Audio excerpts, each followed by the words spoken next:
Possiamo iniziare. Nous pouvons commencer. Bienvenue à tous de la part du meeting, de ma part. Et un remerciement très chaleureux à nos invités qui se sont rendus disponibles pour venir ici au meeting à parler d'un sujet qui n'est pas très simple à affronter. On aurait dû avoir avec nous le ministre de la Justice. Il n'a pas réussi à venir. Il nous a envoyé pourtant un message que je voudrais vous lire pour introduire cette rencontre, parce que cela m'aide à introduire le sujet d'aujourd'hui. Je voudrais remercier le meeting pour l'invitation. Je veux vraiment exprimer mon regret pour ne pas être présent à cause d'un empêchement institutionnel de la dernière minute et je me permets de vous envoyer quelques réflexions. Les mots extraordinaires de Goethe qui aspirent le meeting de cette année sur le sens de l'héritage questionnent fortement notre rapport avec la politique et la société. Hériter, au sens profond du terme suggéré par Goethe, signifie établir des liens et les rendre vivants et concrets. Savoir que quelqu'un est venu avant que toi et que quelqu'un d'autre verra après toi. Et jouer son propre rôle avec responsabilité. Il suffit de penser au rapport avec les droits constitutionnels.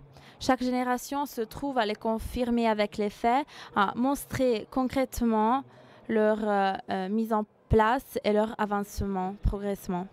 Le sens de l'héritage se lie étroitement au sujet de la discussion sur fin de peine et formes alternatives à la peine. Sur cela, le livre de Elvio Fassone nous interroge avec intensité. Quel héritage est possible de penser face au seuil du fin de peine jamais? Fassone nous montre qu'il est possible d'établir des liens, d'être proche un détenu, même à partir de la grande distance du départ. L'écriture, dans le livre et dans la vie, est une méthode pour être proche qui établit un lien et qui donne sens au temps. Parce que le livre parle d'un rapport épistulaire entre Fassone et un détenu qu'il lui-même avait condamné. Le temps peut avoir du sens seulement si on fait de notre mieux pour insérer l'élément social de notre idée de peine. Pendant ces dernières années, nous avons entrepris un parcours important pour une conception de la peine qui vise à la réinsertion dans la société dans une vraie logique réparatrice. Des états généreux de l'exécution pénale à la réforme sur le procès pénal, le dialogue, l'échange et l'élaboration législative sur ce sujet a été au cœur de notre attention avec un important investissement. Voilà un des domaines où le mot subsidiarité acquiert beaucoup de caractère concret. Dans la collaboration entre les administrations de l'État, dans le rapport entre public et privé, dans la valorisation des expériences associatives et religieuses, dans la reconnaissance des innovations sociales.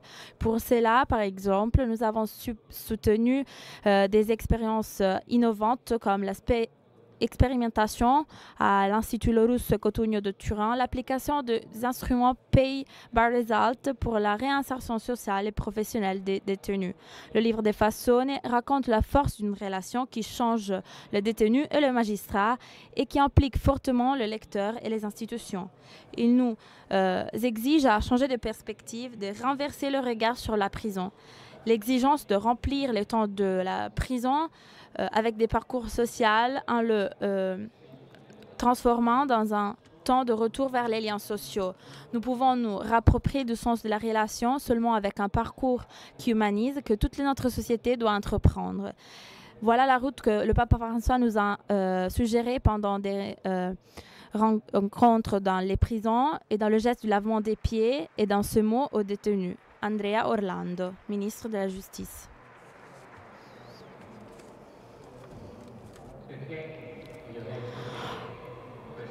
Pourquoi je vous ai dit que ce message m'aide à introduire la rencontre d'aujourd'hui? Parce que cette conférence, intitulée Fin de peine et forme alternative à la peine, est complétée par le titre de ce livre de Fassone, Fin de peine, maintenant.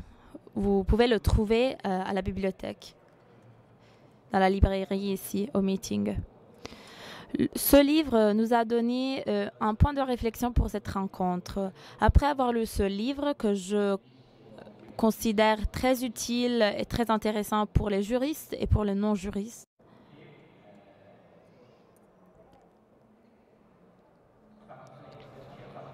ce livre nous a fait réfléchir encore.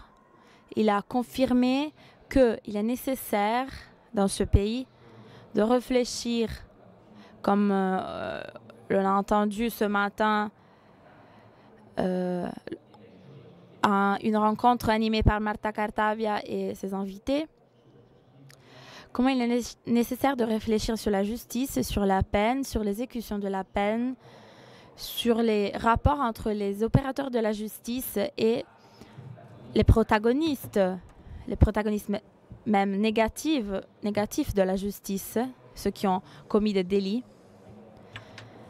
Il est nécessaire donc de réfléchir sur la peine à perpétuité, une condamnation pour laquelle un détenu reste en prison à vie. Je veux introduire de cette façon Monsieur Fassone. Le livre donne 2 points de réflexion très intéressants. Le premier est lié à la méthode. Je ne veux pas vous détailler le contenu parce que je vais demander à Monsieur Fassone de nous illustrer son expérience, qui est l'expérience de 20 ans d'un rapport qui existe, qui continue encore aujourd'hui, avec ce détenu qu'il y a 30 ans, il avait condamné à perpétuité. Mais il nous va raconter de cela. Mais je veux souligner la méthode, parce que ce rapport l'a fait réfléchir sur le sens de la peine, sur le sens de la condamnation à perpétuité qu'il a décidé en première personne. Il lui fait considérer l'humanité de cet homme, il lui fait vivre un rapport grâce auquel il connaît la vie de ce prisonnier. Dans les replis intérieurs de cet homme qui se confie à lui, peut-être en tant que seul véritable ami qui lui est resté. Voilà une méthode qu'on doit connaître, regarder. Il faut donc entrer en relation avec ces personnes. À la fin du livre, on arrive à des considérations de nature juridique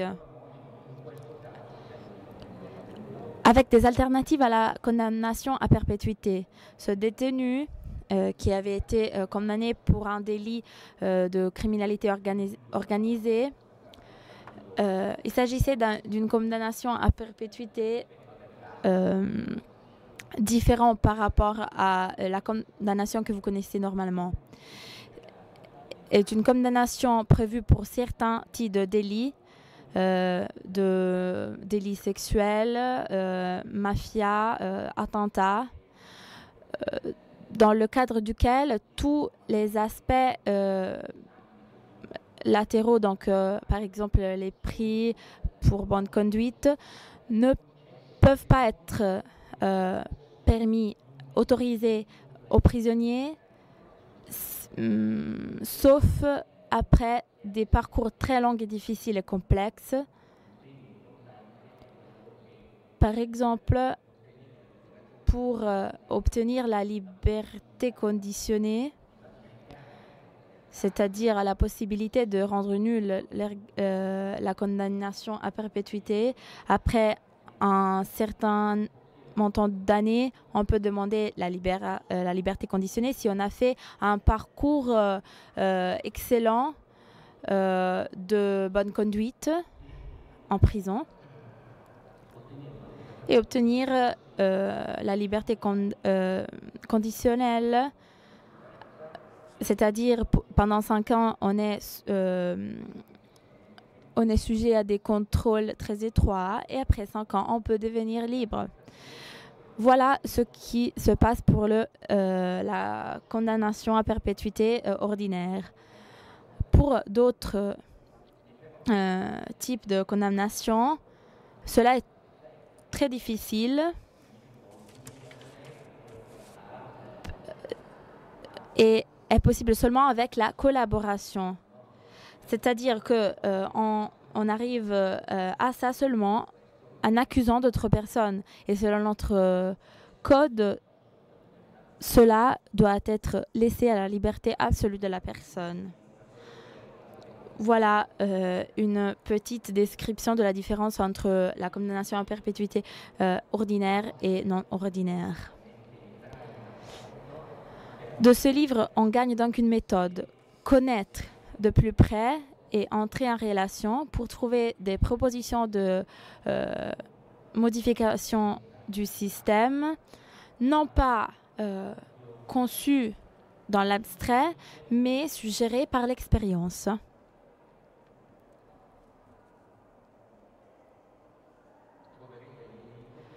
Dans le livre, pour ceux qui veulent le lire, vous trouverez beaucoup d'attention de la part du monsieur Fassonnet, ou dans la partie finale où il parle de la condamnation à perpétuité et où il déclare le fait qu'il n'est pas convaincu que ce peine est vraiment utile à la justice. Monsieur Fassonnet dit peut-être je suis trop influencé, impliqué dans ce rapport du point de vue émotionnel. Mais moi, au contraire, je crois que cette méthode que M. Fassonnet a utilisée est la seule méthode efficace pour arriver à créer, à concevoir des solutions alternatives à un système, entrer en relation et connaître vraiment ce qui se passe à l'intérieur de la prison et comment une personne vit la prison. La deuxième suggestion que je voulais faire, et après je laisse la parole à nos invités,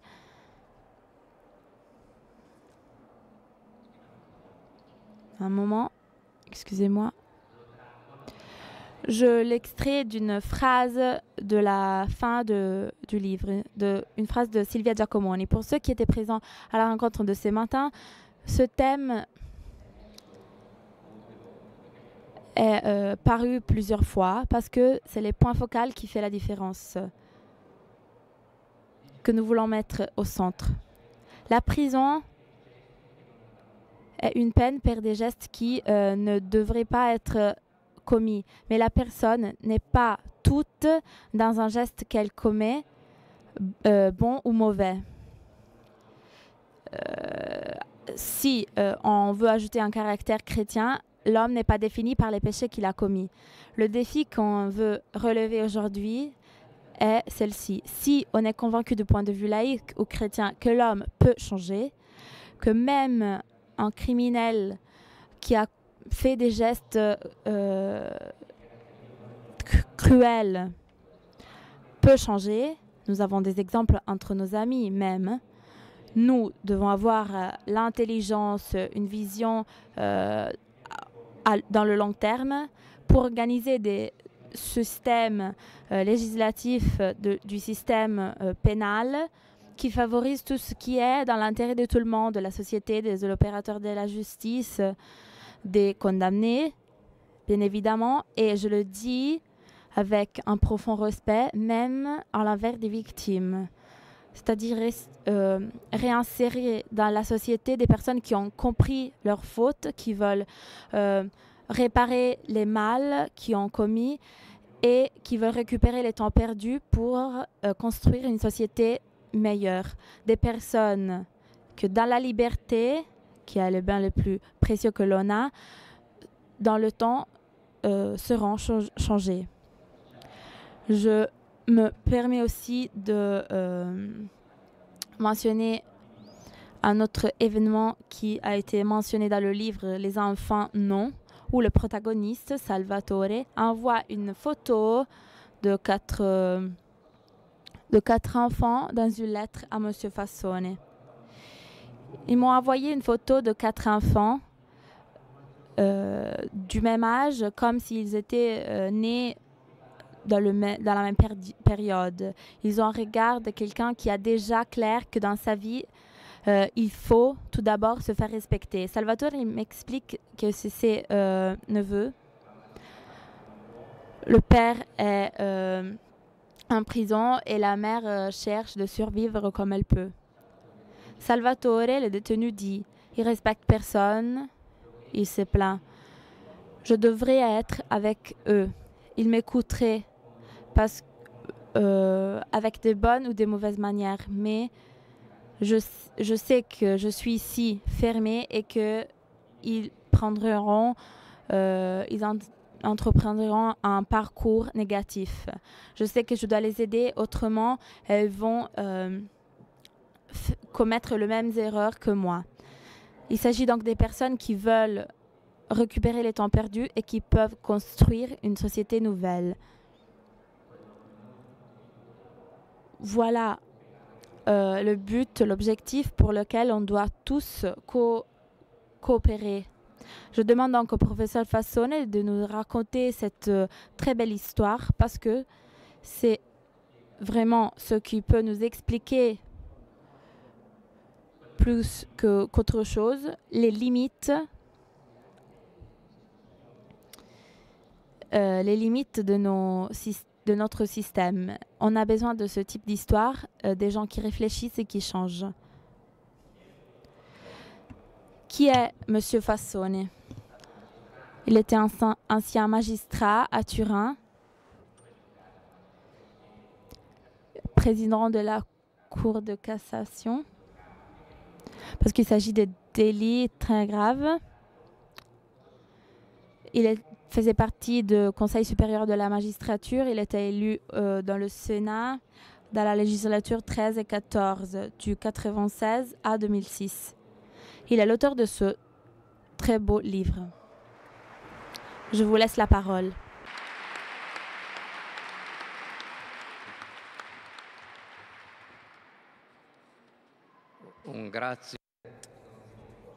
Je remercie et je ne fais pas pour des formalismes gratuits pour m'avoir invité, pour la présentation flatteuse de M. Fassone et aussi pour l'accueil et la considération que ce petit travail a reçu. Un accueil, je dois dire, surprenant à mes yeux.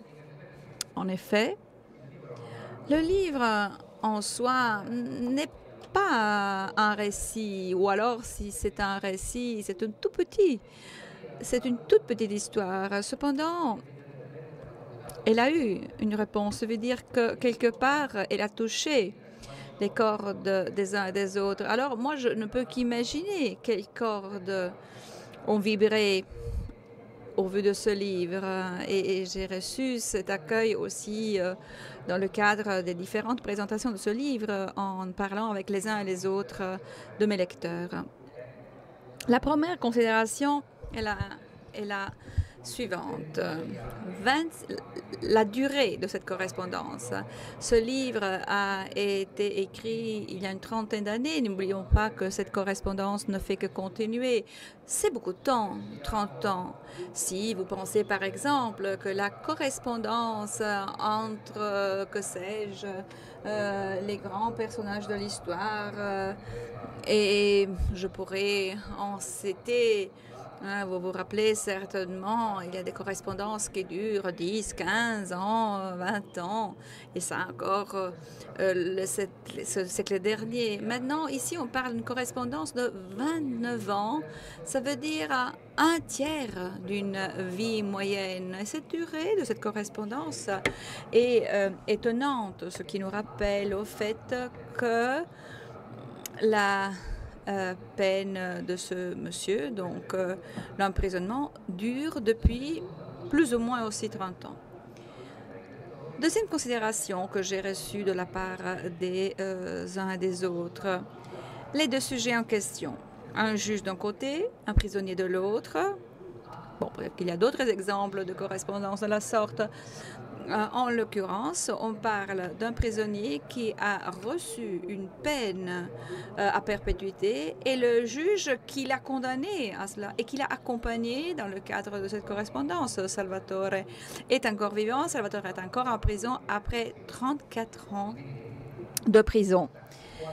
Donc, le type, la qualité des sujets engagés a quelque part touché les uns et les autres, je pense.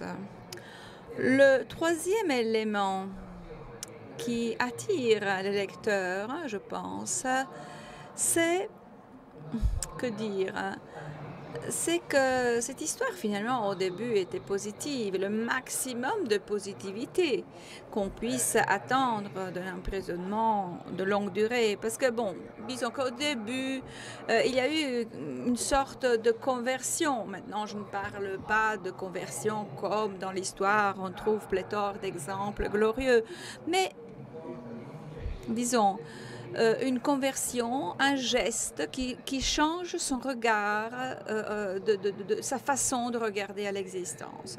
Certes, c'est une histoire qui commence bien, qui progresse positivement dans une première partie, mais à un certain moment, il y a un hic, donc il y a des circonstances négatives qui interviennent, qu'on ne peut pas attribuer à la mauvaise volonté de l'un ou de l'autre. Mais bon, il y a ce déroulement des choses qui prennent leur chemin, leur destin, qui ne sont pas accompagnés avec l'attention que cela mérite, l'âme que cela demande. Mais bon, il y a toute une série de circonstances et l'histoire, quelque part, se heurte à de nouvelles circonstances. Et Salvatore, qui pendant des années a tenté de rester fidèle à la promesse qu'il m'avait faite, n'arrive plus à garder cette promesse. Il commence avec des petites infractions, mais et après encore des problèmes sur son parcours, il se suicide parce que finalement, il décide de se pendre. Et c'est cela qui m'a poussé à écrire ce livre. Donc, il décide de mourir. Il veut mourir, il ne meurt pas finalement parce qu'un gardien arrive à le sauver. Il recommence à m'écrire et à un certain moment, il me dit « Cher Président, je dois vous avouer quelque chose. La semaine passée, j'en ai fait une des miennes. Encore une fois, j'ai tenté de me pendre. Point. Je m'excuse, pardonnez-moi, je ne le ferai plus. » 4 mots là, écrits sur une feuille. Veuillez m'excuser, je ne le ferai plus. Donc une personne qui demande pardon pour le fait qu'il a tenté de se suicider. Et c'est cela qui m'a vraiment fait comprendre concrètement l'angoisse. L'angoisse où, bien sûr, j'avais compris, il avait sombré, parce qu'à l'époque, il avait 26 ans lorsqu'il avait été condamné. Maintenant, il a 58 ans, donc c'est presque une personne âgée, même plus une adulte uniquement. Et c'est à ce moment-là, donc, que j'ai décidé d'écrire cette histoire. Parce que, voilà, face à cette angoisse et désespoir, face à cette volonté qu'il avait manifestée, mais finalement, bon, il n'avait pas réussi, il avait perdu espoir. Et alors, moi, je dis, je veux faire quelque chose, mais moi, en tant que petit citoyen pensionné, qu'est-ce que je peux bien faire? Alors, j'ai décidé de raconter cette histoire parce que le fait de raconter une histoire, une souffrance, revient je pense à quelque part la revivre et voilà, et la réparer quelque part. Alors voilà, j'ai sorti une lettre, deux lettres, trois lettres de mes boîtes, je les ai remises un peu en ordre et voilà, j'ai reconstruit le parcours des 26 ans qui entre-temps se sont écoulés, de tout ce qui a signifié ce geste. Donc voilà, quel geste demande le modérateur? Eh bien le geste...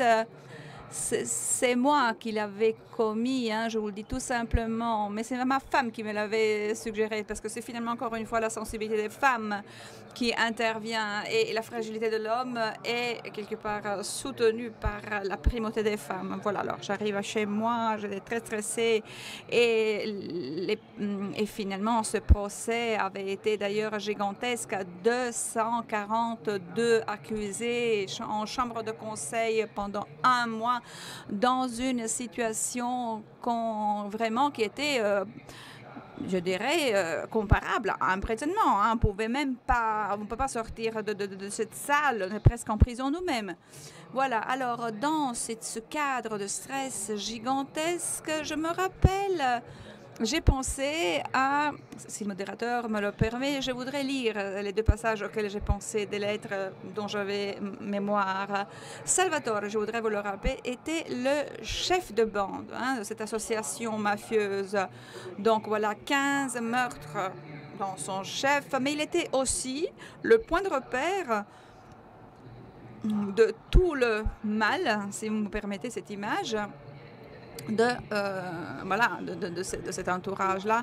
Donc, voilà, ce procès, avait été très compliqué, avec beaucoup d'hostilité, etc.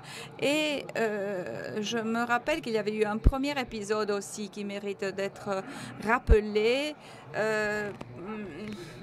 par la morale, si vous me le permettez, qu'on peut en tirer. Salvatore, rapidement, me demanda une permission pour aller visiter sa maman qui était gravement malade. Et le juge qui appliquait rigoureusement les règles qu'on aurait pu lui concéder cette permission, mais vu le type de personne en question, eh bien, le juge avait dit très bien, ok la permission, mais il y aura une escorte.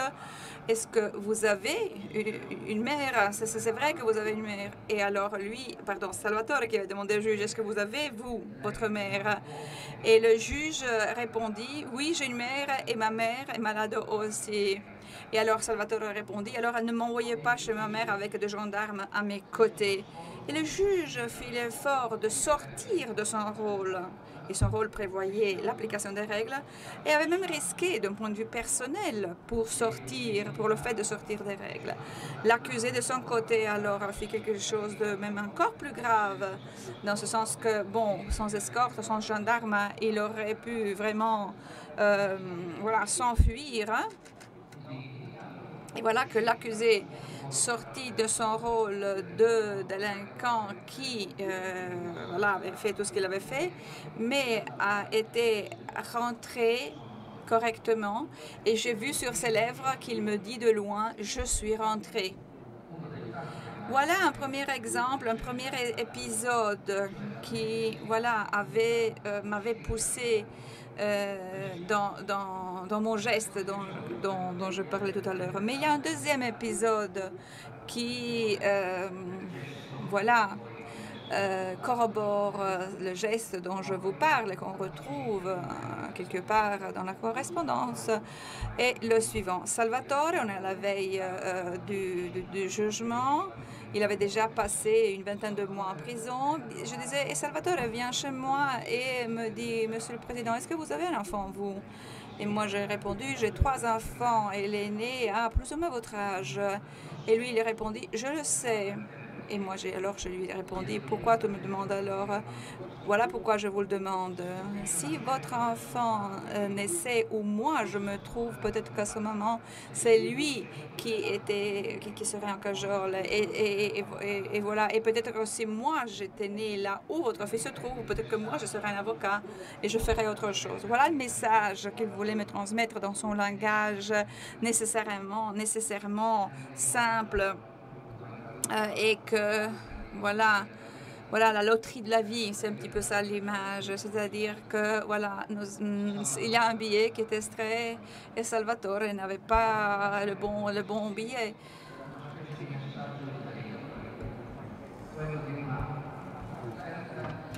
Voilà, alors voilà ce qu'il me demandait, d'être spirituellement son père. Je sais que cette image est un petit peu romantique, je ne voudrais pas m'y attarder, mais voilà, après le jugement, il continuait d'être complètement insatisfait. Et alors, voilà, ma femme rapide ne considérait pas les uns les autres aspects et me dit, écris-lui, dis-lui ce que tu ressens dans ton cœur. Alors bon, moi je lui ai pas écrit ce dont je vous ai parlé, mais je lui ai écrit quelque chose de très simple, c'est-à-dire c'est ta vie que tu as en face de toi. Cherche à la vivre correctement, même si ça c'est très difficile pour toi. Peut-être que tu n'as pas de liberté pendant une période relativement longue, mais il ne pourra pas t'enlever deux choses, la dignité et l'espérance. Et là, alors, moi, je m'attendais qu'il ne me réponde pas, ou alors qu'il me réponde avec un ton, voilà, rude. Par contre, il me répondit, ce que vous m'avez dit, c'est très beau et je le ferai et je suivrai ce que vous me dites. Et depuis lors, ce parcours a commencé et voilà, Salvatore voilà, se fit prendre par une boulimie affective, bien sûr, qui s'exprimait de façon simple. Il décida de s'inscrire à un cours. Hein. Lui, il n'avait fait que 3 années à l'école primaire. Et lui, il m'écrit une fois, il me chassait dans des écoles que moi je fréquentais. Les cycles primaires, il fréquentait. Donc, il fréquentait des cours en prison, il se retroussait les manches, il s'évertuait voilà, à dire, voilà, je ne suis plus le même, je ne suis pas un saint, mais je veux changer, j'ai changé, etc. Et voilà, donc c'est le dernier enseignement que cette toute petite histoire peut offrir à ceux et à celles qui voudront la lire. Aucun homme n'est jamais tout dans le geste qu'il commet. À la lettre que je lui ai envoyée, moi j'ai associé un livre parce qu'il m'a semblé utile de consacrer quelque chose davantage à cette expérience. Et pour moi, voilà, j'ai acheté d'ailleurs un livre, Siddhartha. Et Siddhartha contient une expression que le modérateur vient de lire, c'est-à-dire aucun homme n'est jamais entièrement nirvana, ni samsara. Aucun homme n'est jamais totalement sain ou totalement méchant. Guidé par cette phrase, lui, il put récupérer cette estime de soi qui est très importante pour lutter. Et pendant 10 ans, 15 ans, 20 ans, il lutta avec toutes ses forces. Enrichi ou, voilà, ça c'est ses mots à lui, soutenu du moins par l'accompagnement. Voilà le dernier exemple, le dernier aspect que je voudrais souligner aujourd'hui. C'est-à-dire que même s'il faut une réponse, une réaction, une mesure sévère lorsque cela est nécessaire, même dans ce cas-là, il faut toujours garder à l'esprit la signification du temps d'une punition de ce type. Peut-être que le temps en prison, je pense que mériterait un petit peu plus de temps parce que le temps en prison, c'est quelque chose, c'est une expérience en soi. Et le temps en prison veut dire possibilité de changement. Et ce qui est important, c'est que le prisonnier ne soit pas seul, ne soit pas isolé. remercie tous les bénévoles, mais aussi ceux qui ne sont pas des bénévoles, qui sont les formateurs, par exemple, qui sont là, qui sont en prison, pour nous confirmer que le prisonnier, s'il le veut, n'est pas seul en prison. Et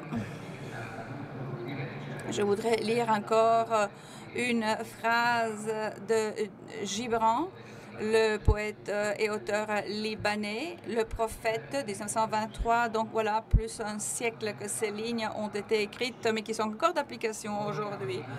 Vous cheminez ensemble comme dans une procession. Vous êtes la voie et les personnes qui marchent ensemble. Et lorsque quelqu'un tombe à faveur de ceux qui sont derrière. Voilà. C'est la pierre qui nous fait trébucher. Et il tombe aussi pour ceux qui sont devant. Même si ceux qui sont devant sont plus rapides, mais n'a pas été capable d'enlever la pierre.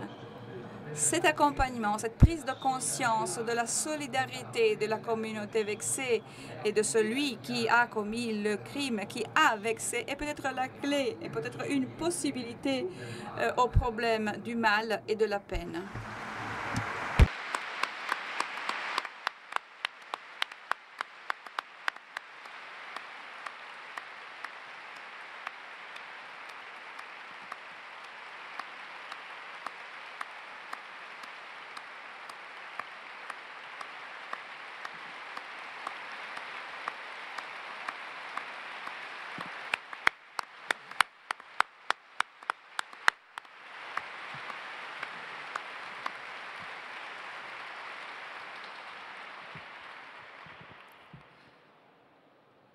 Io prima non ho usato.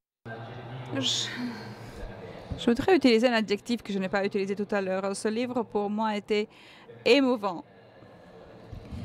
Parce que, comme vous l'avez entendu, même si M. Fassonnet était très synthétique, que ce matin, on disait que la justice, c'est de la relation. Imaginez quelle perspective différente. On dirait une autre planète. La personne qui, de par les circonstances de la vie, mais aussi parce qu'il a utilisé sa liberté d'une certaine façon, s'est retrouvé dans une situation de conflit avec la vie, avec l'État, avec les autorités.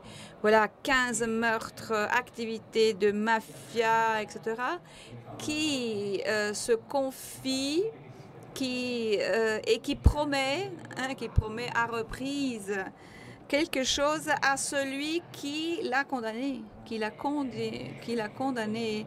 C'est vraiment la justice en l'envers, si vous me le permettez. Et en même temps, je voudrais remercier M. Fassonnet justement pour avoir cédé, pour avoir décidé de faire prévaloir son humanité, son regard humain. Et voilà, donc en allant au-delà d'un rôle qui finalement était un rôle délicat, imaginez le président de la Cour de cassation qui a condamné une personne et qui entame un rapport de ce genre avec l'accusé et le condamné. Donc voilà une perspective de réparation, voilà une perspective visant à vaincre le mal avec toutes les précautions du monde, avec la légitimité d'une civilisation juridique qui a créé dans le temps la méthode qu'est le procès, la justice, l'attention aux victimes de la justice. Ça va sans dire, mais vraiment cette perspective est différente. Et dans le cadre de cette perspective, le problème de l'emprisonnement à perpétuité est vu d'une autre façon. Donc, il faut donner une deuxième possibilité à la personne qui montre son changement, qui montre avoir compris ses erreurs et montre sa volonté de réparer. Donc voilà, il faut aussi une réglementation permettant ce regard. Je pense donc que même si nous vivons à une époque où surtout les médias, mais pas que les médias, nous lancent des slogans nous menant plutôt à la vengeance, comme réaction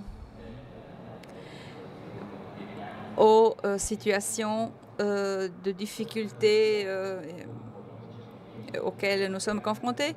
Je pense que l'espoir est là de trouver de nouvelles formes pour récupérer des hommes qui sont faits de bien et de mal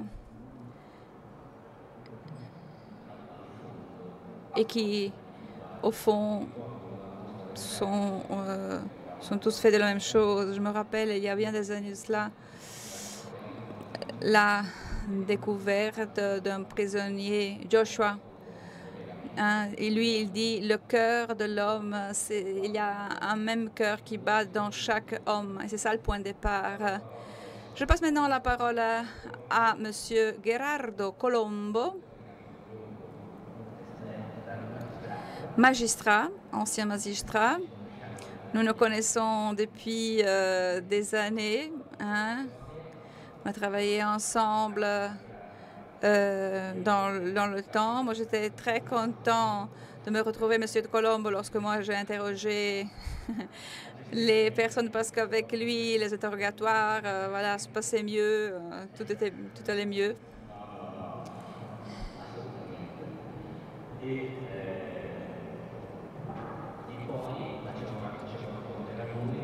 À un certain moment, il a été aussi à la Cour de cassation, magistrat de cassation. Voilà, à un certain moment, il a décidé de sortir de cette expérience, de ce rôle, pour se consacrer à une activité différente, visant à tenter de résoudre les problèmes de la justice.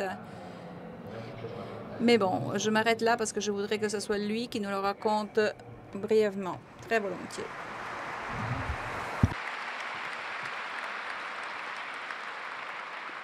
Je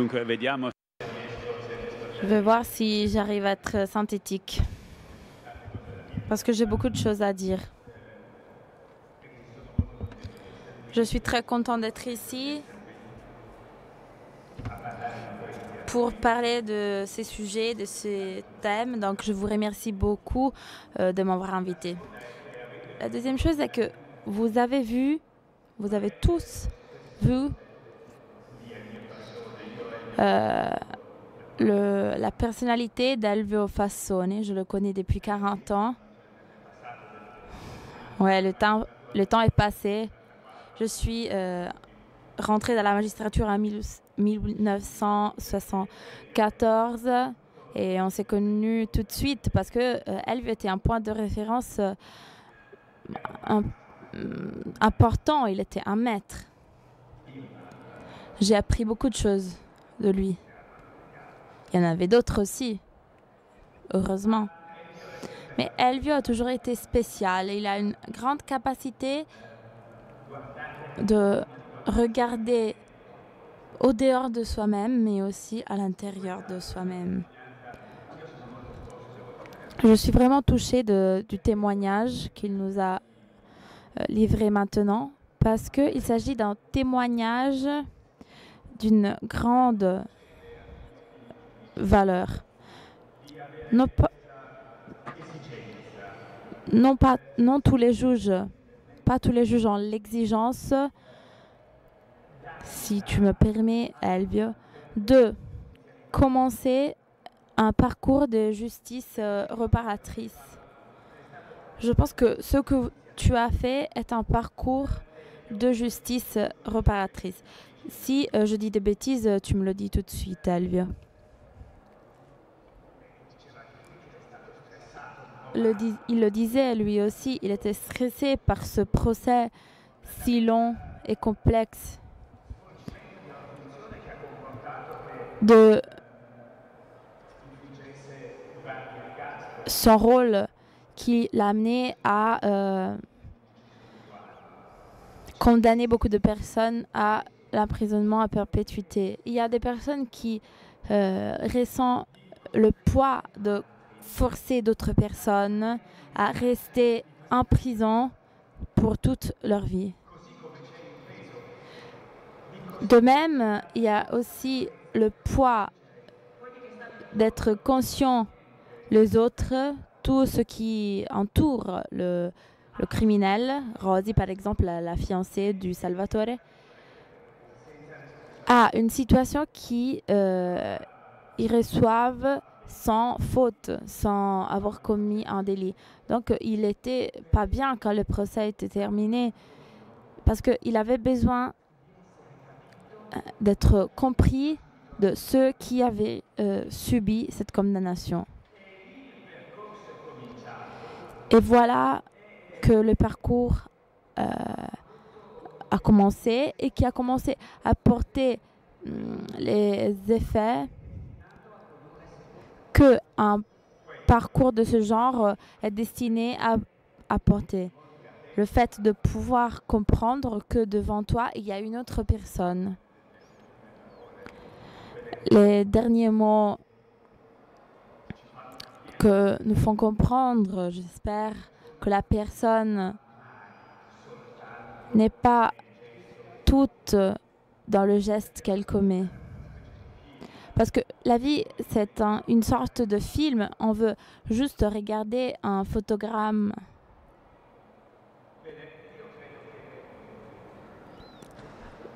Bon, je crois que l'avocat Tosoni a déjà rappelé la rencontre de ce matin sur la justice réparatrice. Je crois que nous avons beaucoup du mal. Celui de ce matin était vraiment une conférence magnifique pour la quantité, l'intensité des contenus, l'épaisseur. Il était vraiment très intéressant. Je crois que nous devons nous demander, demander s'il y a une réponse à la question qu'est-ce que la justice? Parce que nous sommes liés à des préjugés infinis et incroyables selon lesquels, au fond, nous continuons en quelque mesure à lier la justice à la vengeance et nous ne nous rendons pas compte que c'est comme cela parce que nous pouvons nous tutoyer. Oui, oui. Une observation sur le fait que le procès pénal, en tant que tutelle à la victime, est peut-être un reste de l'université, de ce que l'on apprend en théorie, mais ce n'est pas une vérité dans les faits. Qu'est-ce que la justice donc? Parce que si nous pensons que la justice est la considération de l'autre, nous devons alors renverser notre idée enracinée en nous, qui nous marque, qui nous caractérise, non pas de point de vue génétique, mais de point de vue culturel. Une idée tellement enracinée qui nous empêche de sortir de cette perspective pour arriver à quelque chose de différent.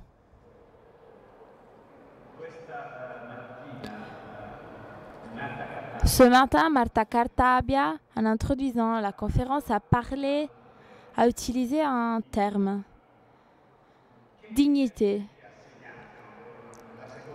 qui est le terme qui a caractérisé la deuxième moitié du siècle dernier.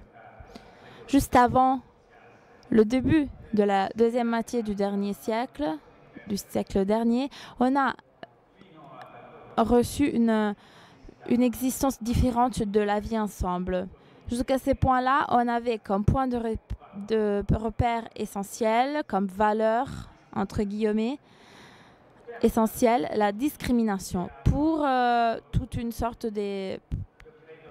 série de raisons. Je crois en particulier la Deuxième Guerre mondiale, la Shoah, et l'usage de la bombe atomique. Après tout cela, on est arrivé à penser nous ne pouvons pas continuer comme cela. Si nous continuons à nous discriminer mutuellement, nous n'avons pas un avenir. Je crois que cela a été le point de départ qui a poussé tout d'abord le membres qui ont écrit la Constitution après l'Assemblée des Nations Unies et le Conseil d'Europe à mettre au cœur de notre vie ensemble la reconnaissance de la dignité d'autrui. Il s'agit vraiment d'un renversement, d'un bouleversement.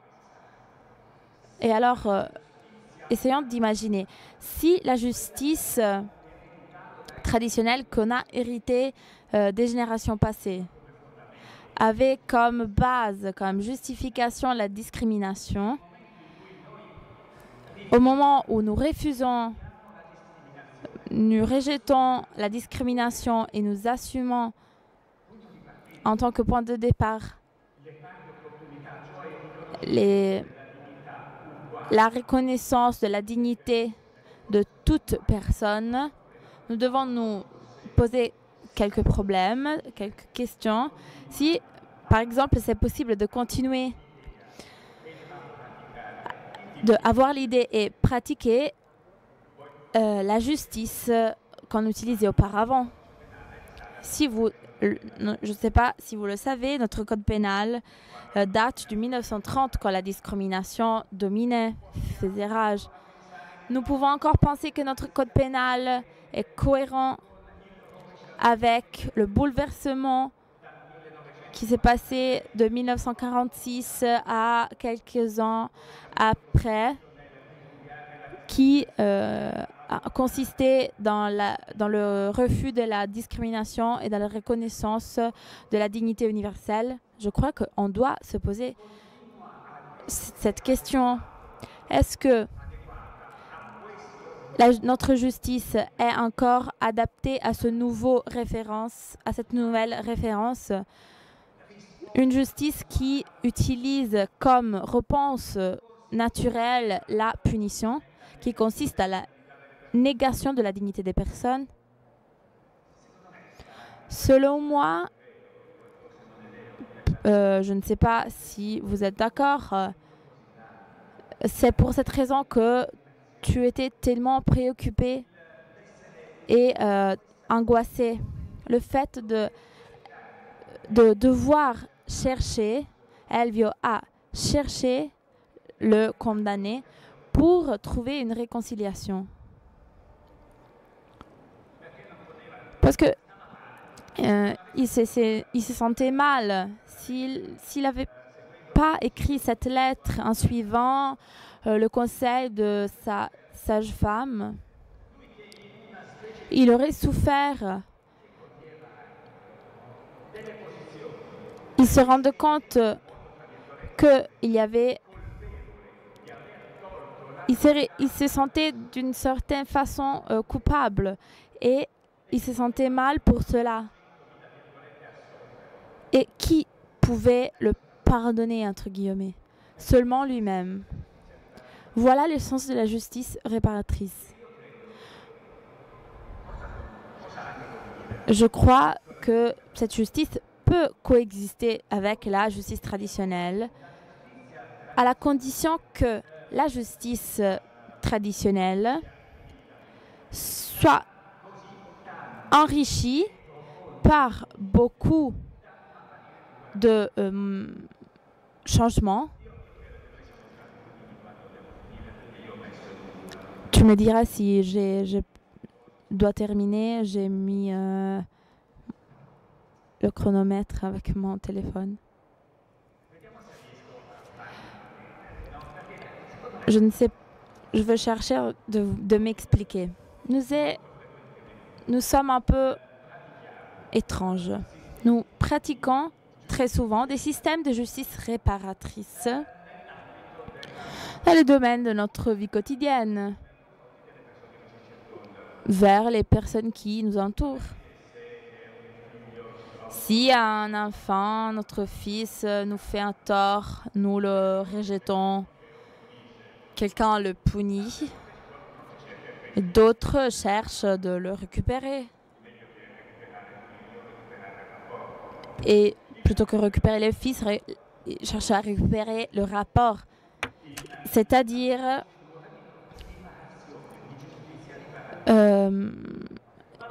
ils cherchent de suivre un processus de justice réparatrice. Nous le faisons aussi. Je vous donne maintenant un exemple banal. Si quelqu'un nous coupe les chemins pendant que nous marchons tranquillement, moi, je réagis. On veut lui faire comprendre qu'on n'a pas aimé ce comportement et peut-être on veut le faire avec de la violence, tout au moins verbale.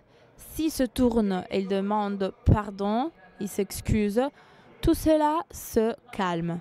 Peut-être tu es encore énervé, mais la réaction si forte que tu avais au tout début a disparu. Je crois que le système de la justice réparatrice, nous les connaissons parce que nous le pratiquons normalement vers notre partenaire, notre copain. Si à chaque fois que nous rentrons chez nous et notre femme nous demande « je n'ai pas acheté le pain », non, je ne l'ai pas acheté parce que tu ne me l'as pas dit. Et elle, oui, je te l'ai dit 10 fois. Et l'autre, non, tu ne me l'as pas dit. Ce n'est pas qu'à chaque fois, on commence à lutter et à se disputer, à se frapper. Pourquoi? Parce que nous arrivons à retrouver la relation avec l'autre que même après une dispute sur l'achat du pain peut être mise en cause. Cela doit nous enseigner quelque chose, même dans d'autres domaines. Pourquoi quelqu'un qui a commis un délit, ce qui a volé, ce qui a essayé de la voler, ce qui a tué une personne, etc.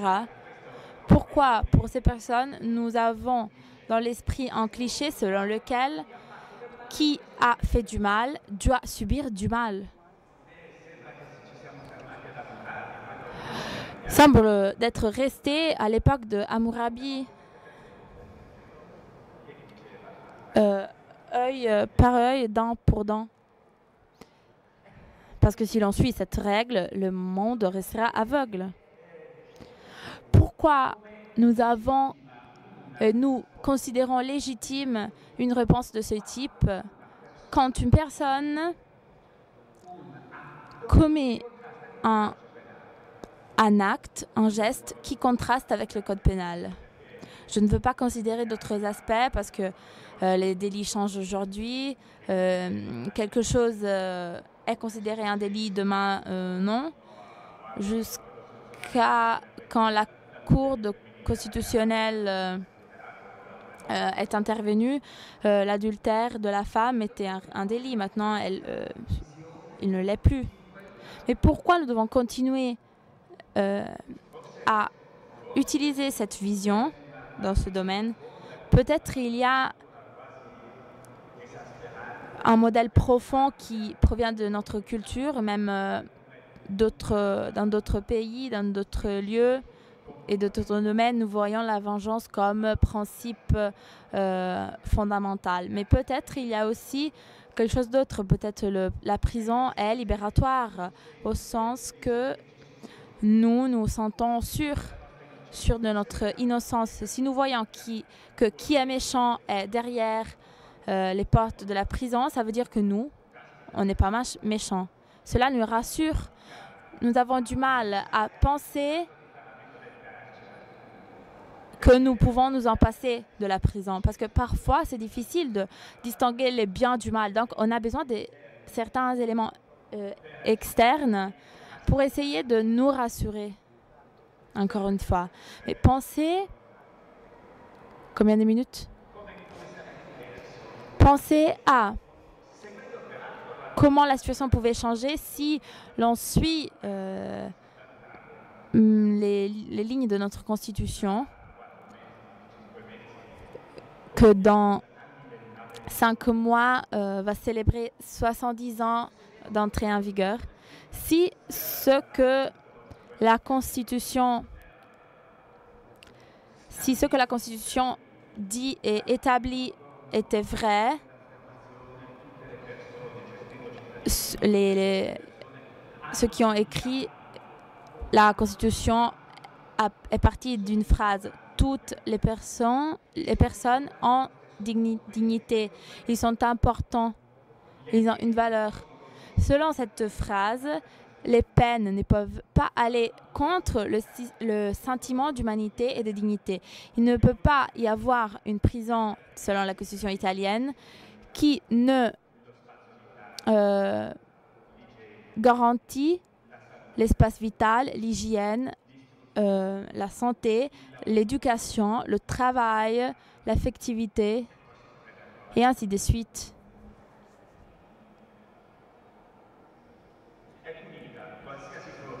On punit toute sorte de violence physique et psychologique de toute personne dont la liberté est limitée.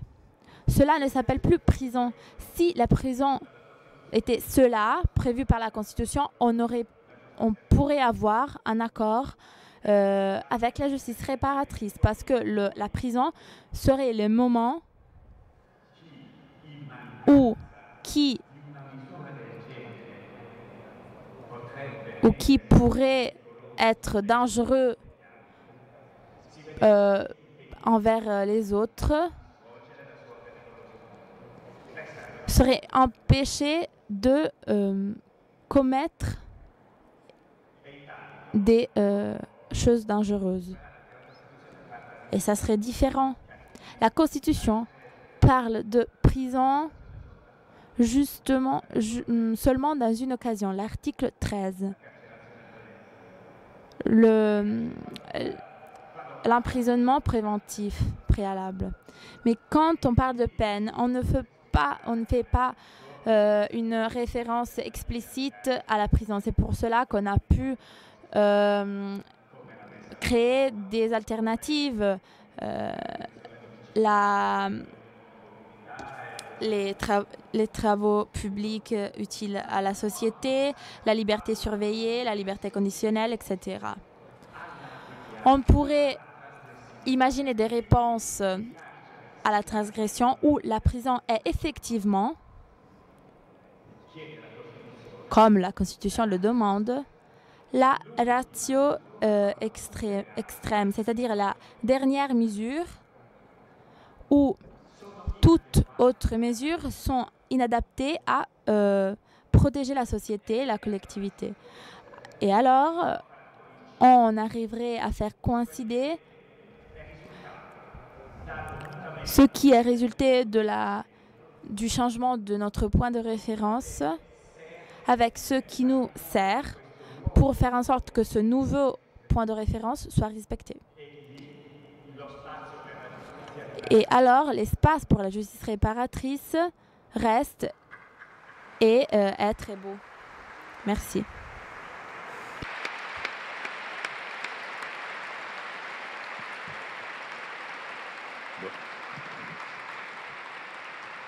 Io dovevo parlare di tutt'altro, mi avevi chiesto una cosa, poi magari... Concedetemi la battuta, non sembra... C'est difficile de croire qu'on a entendu par un ministère, un magistrat. Mais voilà, l'expérience de M. Colombo est telle qu'il a su saisir aussi les aspects qui ne marchent pas de cette justice et les éclaircies possibles, notamment les possibilités, les parcours possibles pour une personne qui peut reprendre donc sa vie en main, même s'il a commis des erreurs et après les avoir commises.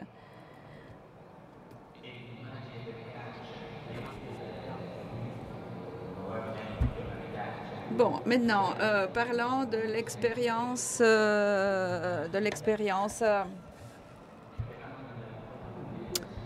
que nous avons entendue. Certes, des parcours sont possibles en prison, nous l'avons entendu. Il y a des personnes, des bénévoles, des formateurs qui cherchent à changer l'environnement. Il y a des exemples, même en Italie, ils ne sont pas nombreux, mais il y en a. Et c'est vrai que là, on trouve des événements extraordinaires. Tout d'abord, le nombre de récidives de cas donc de récidives sont en baisse parce que c'est vrai que tu te retrouves dans un lieu où tu étais traité comme voilà, un animal, tu n'as pas envie de faire mieux, hein, tu n'as envie que de réitérer ton crime. Si aucune possibilité ne t'est donnée d'apprendre un travail et tu es en prison, elle est surpeuplée avec 7-8 autres personnes. Permettez-moi cette petite réflexion. D'ailleurs, moi il y a quelques jours, j'ai fait, voilà, on m'avait on m'a demandé de partager la chambre avec quelqu'un d'autre. Quand j'étais plus jeune, c'était OK, mais maintenant, à mon âge, c'est plus difficile. Il y a les uns qui ronflent, l'autre qui je ne sais pas quoi. Je suis plus habituée. Et Et voilà, imaginez les prisonniers qui partagent la pièce, 5, 6, 7 personnes dans la même pièce que tu n'as pas choisi toi-même, hygiène, bon, j'en passe. La personne en tant que telle n'est pas aidée à s'améliorer, elle ne fait que reculer. Donc, quand elle sort de prison, qu'est-ce qu'elle fait? Tu n'as pas progressé, tu n'as rien appris, donc tu réitères le crime. Et là, et les cas de récidive sont très nombreux. Donc là où les prisonniers sont soutenus, aidés, accompagnés, ils ne sont pas jugés pour ce qu'ils ont fait, mais pour ce qu'ils sont et dans leur dignité, ça c'est autre chose. Et là, le pourcentage de récidives sont en chute. Et voilà, et ça c'est ça la réponse. Si la récidive se réduit, c'est que c'est ça le chemin à poursuivre. D'un point de vue économique, le prisonnier d'ailleurs a son coût. Les crimes ont un coût très élevé pour la société. Si économiquement parlant, pour ne prendre que cet aspect, voilà, récupérer une personne produit une valeur énorme, ne serait-ce que de point de vue économique. Mais je voudrais encore demander à M. Fasson, justement, pour permettre encore, pour faire encore des réflexions ensemble. Alors voilà la question, pourquoi, au niveau social, au niveau politique, pourquoi il est tellement difficile, excuse-moi de te tutoyer en public, mais bon, commençons aujourd'hui alors. Pourquoi, je disais... pourquoi, voilà, c'est tellement difficile, même cette réflexion de, voilà, les condamnations, l'emprisonnement, les conditions de dignité en prison, le soutien au bénévolat, tout le monde en parle, tout le monde le dit comme ça. Bénévolat, oui, c'est très, très bien. Peine perpétuité, non, non, non, non. Mais alors, pourquoi c'est difficile? Pour toi, tu es d'ailleurs aussi un homme politique, Dorian. Pourquoi c'est si difficile? Qu'est-ce que tu en penses? Aide-nous à comprendre. Pourquoi c'est si difficile? Prenez le journal, ouvrez-le. Les attentats de Barcelone. Les attentats de Nice l'année passée, les crimes contre les femmes tuées, les incendies d'origine douloureuse cet été, et j'en passe. Sommes-nous vraiment prêts à dire que l'homme n'est pas uniquement le geste qu'il commet? Certes, nous sommes prêts à le reconnaître, mais pas immédiatement, pas tout de suite. Quand je disais le temps de l'emprisonnement, on disait, il faut revenir sur ce point. D'ailleurs, merci pour pour me mettre dans le chemin de ce sujet. C'est justement ça ce que je voulais dire. Il y a le temps du délit et il y a le temps pour voilà, purger. Et le temps du délit ne frappe pas que la victime. Au contraire, et si vous me permettez, je vous dis tout de suite ça parce que c'est une réponse partielle. Les délits, je reformule. La majorité des délits sont sans victime identifiés. Je pense par exemple à la drogue, je pense par exemple aux crimes environnementaux, je pense par exemple à la corruption. Il y a pléthore de crimes sans victimes, alors que dans tous les victimes, du moins ceux qui sont particulièrement graves, il y a ce que, pas moi, mais Dostoïevski appelle le schisme. Le délit grave produit une fracture entre l'auteur et la communauté. Raskolnikov est bien une appellation que Dostoïevski donne à Rodion. Et cela veut dire schismatique. L'auteur sort de la communauté, produit un schisme qu'il faudra réparer. Je suis complètement d'accord avec Gerardo, mais de toute façon, un traumatisme à la communauté est causé d'office. Voilà pourquoi, au délit, il faut donner une réponse. Je suis d'accord sur le fait que ce n'est pas nécessairement la prison, mais une réponse doit être donnée, ne serait-ce que pour confirmer la confiance de la collectivité au vu de la vexation qui a été commise. Voilà pourquoi il y a un temps du délit. Et moi, je pense qu'il est que le phénomène est très désagréable. Je me réfère au fait, il y a un journaliste qui va devant le père et la mère de la victime et tout de suite, il ou elle dit « je suis prête à pardonner ». Mais comment est cela possible? Maintenant, c'est le moment du traumatisme, du choc causé par le délit. Voilà, il y a un temps du délit. Au délit, le genre humain a répondu d'office avec la vengeance pendant tout un temps. Et c'est cela qu'il faut surmonter, ça certainement. Et cela a été surmonté idéalement quand la réaction a été confiée à un tiers.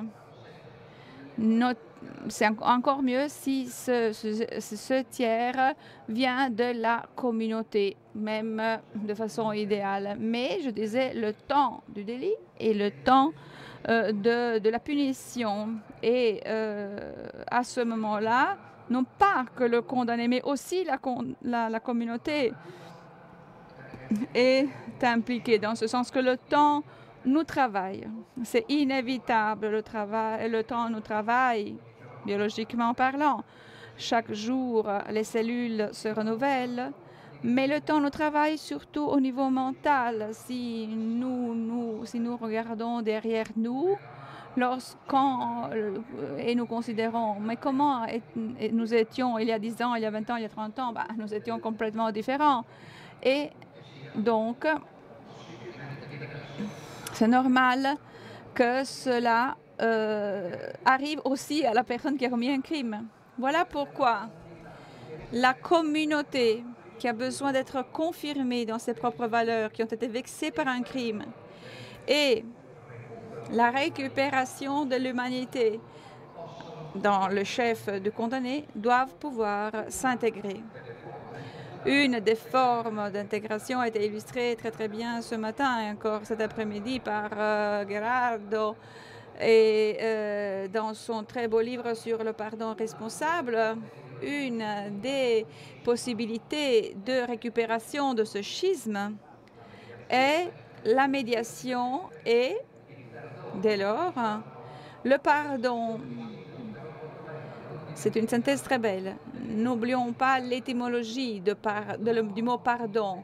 Un don intensif, le plus grand des dons. Parce que lorsque moi je donne un objet, je donne quelque chose qui est extérieur à moi. Mais lorsque je donne le plus grand du don, je donne une partie de moi. C'est ce que Gerardo dit. ce sentiment négatif qui est normal, qui est inévitable parce que nous sommes l'enfant du cerveau qui est là, d'une partie du cerveau qui est là et qui nous dicte ça.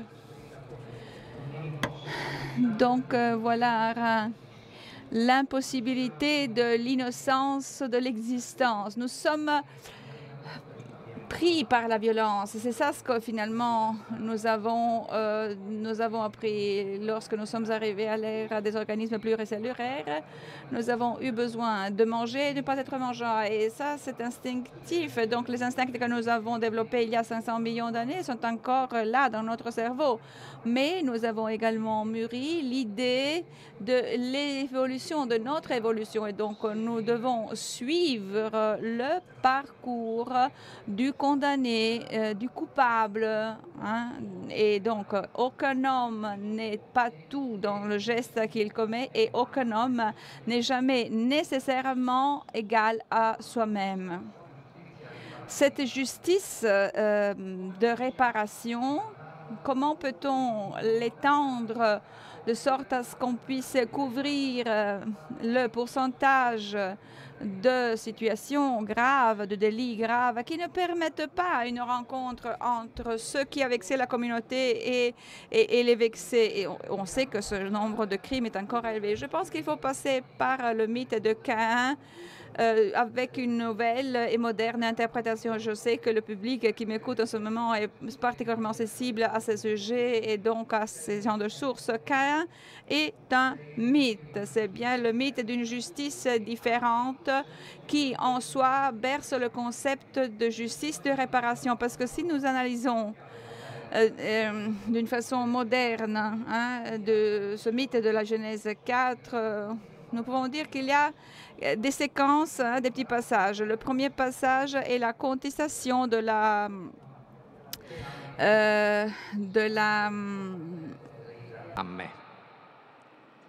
contestazione del debito in termini faute, de la faute, voilà, la contestation de la faute et du grief.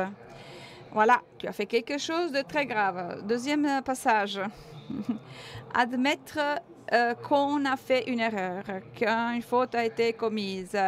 Alors là, maintenant, aujourd'hui, on est dans l'ère où tout le monde dit « je n'ai rien fait, je suis confiante en la magistrature, un point, c'est tout ». Mais Caïn ne pense pas la même chose et admet sa propre faute. Maintenant, dit-il, tout le monde pourra me tuer. Moi, tout le monde qui me regarde pourra me tuer. Voilà la justice de l'homme. Mais alors là, il y a le troisième passage, la justice de Javé. Non, c'est pas ça qui arrivera.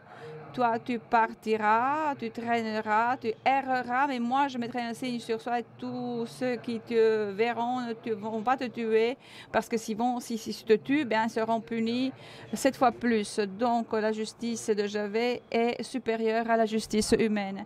Et il y a encore un quatrième passage qui est négligé la plupart des cas. Des fois, Caïn s'en va, voilà, il va errer face à l'Éden, il connut sa femme, puis il devint un parent et Caïn devint constructeur de villes, bâtisseur. Donc voilà, le maximum du crime avec le maximum de l'engagement, disons, au niveau social. Voilà donc une sortie nécessaire, je dirais, pour arriver à la thèse que Gerardo a soutenue et soutient avec acharnement. C'est-à-dire réduire considérablement la peine de prison. Actuellement, la justice de la réparation, avec la réparation, oui, existe, mais dans des contextes fort limités. Bon, pour commencer, voulons-nous l'ancrer, si vous me permettez encore quelques minutes, quelques secondes, voulons-nous l'ancrer, l'associer à une image forte? Permettez-moi le latin encore une fois, mais c'est vrai que le latin permet souvent de dire des choses de façon beaucoup plus incisive. Les juristes disaient à l'époque qu'on punit malum passionis propter malum actionis. Bon, tu as fait du mal, alors tu vas subir du mal. Cette symétrie voilà, va punir ce que tu as fait. Alors voilà, ce matin on l'a entendu, Gérard en a parlé, et moi je le soutiens. Et alors voilà, arrive le deuxième passage que je traduis immédiatement, c'est-à-dire tu as fait du mal, et bien maintenant tu vas faire du bien. Alors le pivot de la première antithèse est malum. Tu l'as fait, tu vas le subir. Le pivot de la deuxième antithèse, c'est l'action. Tu as fait du mal, et bien maintenant tu vas faire quelque chose de bien, tu vas faire du bien. C'est là que nous pouvons et nous devons orienter la politique, la justice pénale, la police dans le sens le plus élevé du terme. C'est bien comprendre le phénomène dans tous ses aspects. Nous tous, nous voudrions que la personne qui a été vexée et celui qui a commis le crime se serrent la main. Mais souvent, cela n'est pas possible. Et alors, voilà que si nous insistons davantage dans le sens de promouvoir la justice de la réparation, où la personne qui a commis le crime, finalement, il est connecté avec la communauté qui a été vexée, donc l'autre partie du schisme, eh bien, on pourra recomposer ce schisme. Aujourd'hui, la justice de la réparation n'est pas encore suffisamment intégrée dans la réglementation pour le bien de toute la communauté, non pas que pour l'individu. C'est uniquement la justice du juge de paix, finalement, qu'on retrouve ce concept, mais c'est une petite justice, ça n'a sans grand impact. Et puis, on retrouve ça encore, tout ça dans la discipline des drogues, des stupéfiants et le racisme, si je m'abuse. Donc, c'est très rare les cas où la réparation est présente. L'effort de la politique, à mon avis, doit être orienté justement dans le sens de renforcer des dimensions, ce qui n'est pas facile, j'en suis parfaitement conscient. D'ailleurs, j'ai joué un rôle actif dans la rédaction de la justice du juge de paix de l'an 2000. Il y a eu un décret législatif de 1986 arrivé en 2000, il y a 17 ans maintenant de ça, et il n'a pratiquement pas été appliqué si ce n'est pas dans des cas très rares. Et c'est très complexe. Pourquoi? Parce qu'il faut faire dialoguer de façon efficace et concrète le ministère, l'administration pénitentiaire, les autorités de surveillance, l'organisme local qui doit financer, l'organisme local qui doit présenter toute une série de programmes opérationnels qui n'est pas seulement ranger les livres à la bibliothèque parce qu'on voyait un prisonnier ranger les livres du maire. Donc moi je pense que ça c'est finalement pas grand-chose. Mais je pense qu'il faut, par exemple, des moments de formation parce que, bon, ils ne peuvent pas faire tout et n'importe quoi. Il faut d'ailleurs financer, il faut un financement, mais entretenir et un prisonnier en prison, c'est encore plus cher. Mais c'est ça qui permet à la communauté de serrer, idéalement, la main à l'autre. Moi, je l'ai déjà vécu tout cela dans certaines circonstances. Lorsque la communauté, au vu d'un, par exemple, un crime, entre guillemets, qui a été, quelqu'un a... et on a vu un prisonnier qui allait couper l'herbe devant la gare, eh bien, la communauté a dit, très bien, voilà ce qui nous attend, au-delà des émotions qui font quand même partie de la réalité et qui, aujourd'hui, ont aussi été présentes dans ce débat.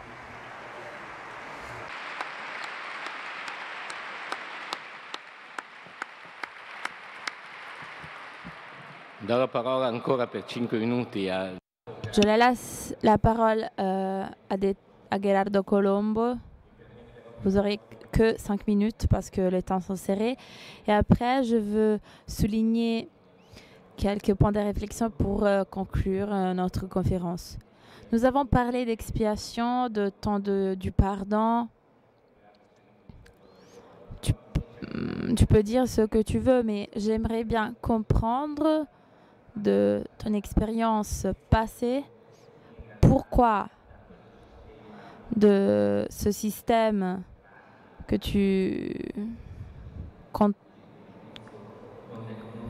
contrastes du point de vue du jugement n'a pas été possible. Pourquoi cette situation est inefficace et pourquoi tu as décidé de sortir de la magistrature, du parquet? J'espère d'être synthétique. Je n'étais pas assez claire avant quand j'ai parlé de discrimination. Le passage de la discrimination à l'appréciation de la dignité de tous. Discrimination signifie rendre une personne un instrument. Donc, si cela nous convient être un esclave, la femme est soumise. Ceux qui ont une religion différente sont renvoyés quelque part. Une deuxième précision.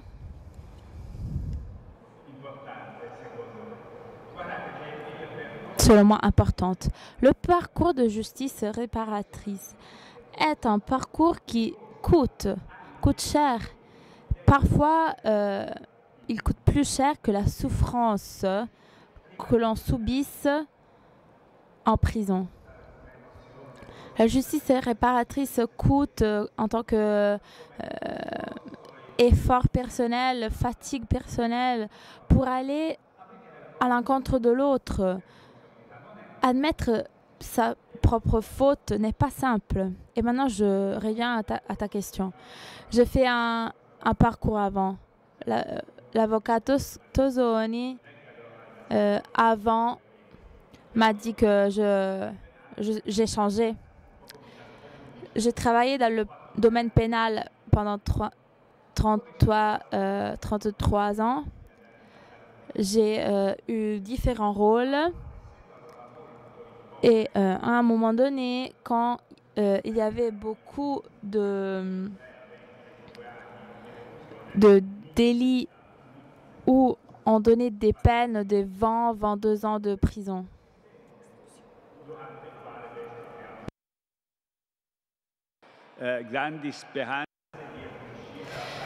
J'étais donc juge d'instruction. Et il y avait vraiment des délits très lourds, très graves. Et je croyais que la prison était un instrument éducatif qui aidait à éduquer les condamnés. Donc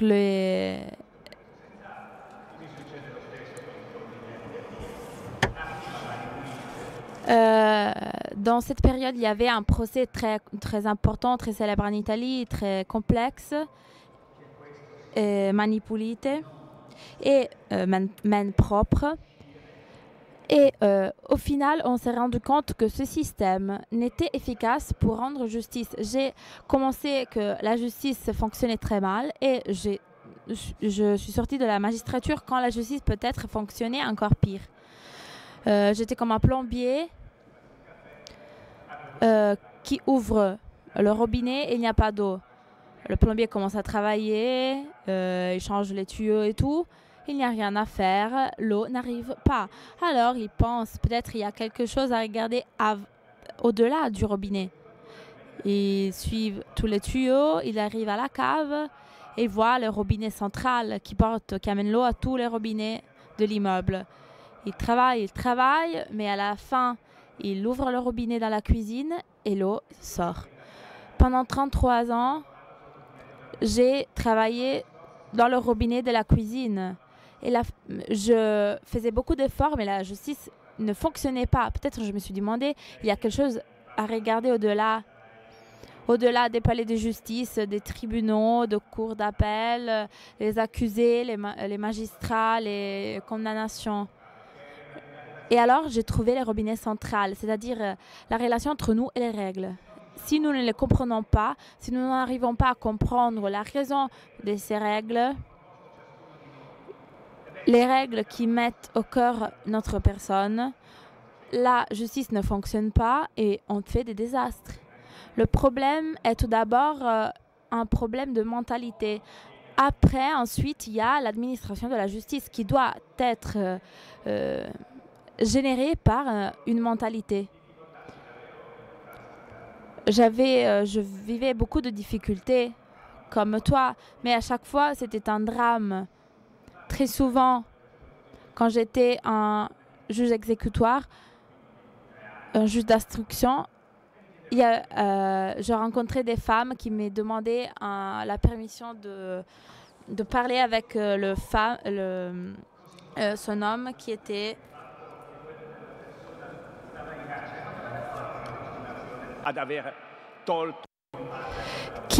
a été carcéré en prison pour un hold-up. Et j'ai rencontré ces personnes et je les ai observées de plus en plus. Je continuais à faire ce parcours. Je voyais les effets de la prison. 70% de récidive signifie que 2 personnes sur 3 qui sortent de la prison réitèrent. Et nous pensons que que la prison sert à notre sécurité. Mais indépendamment de cela, c'est la question, l'histoire personnelle liée aux relations avec les autres.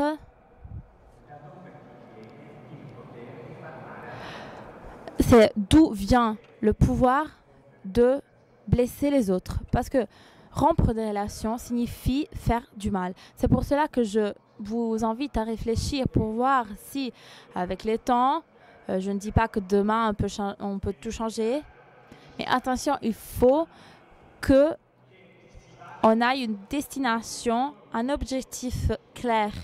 Nous ne pouvons pas, comme nous le faisons très souvent, dire je veux arriver là et après prendre un autre chemin. Parce que nous n'arriverons jamais à la destination.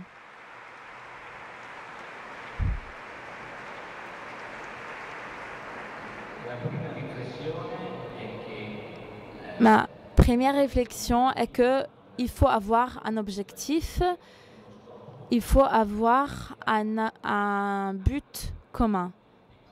Les interventions de nos invités ont souligné que le but est affirmer à nouveau et de façon courageuse la dignité des personnes dans toutes conditions.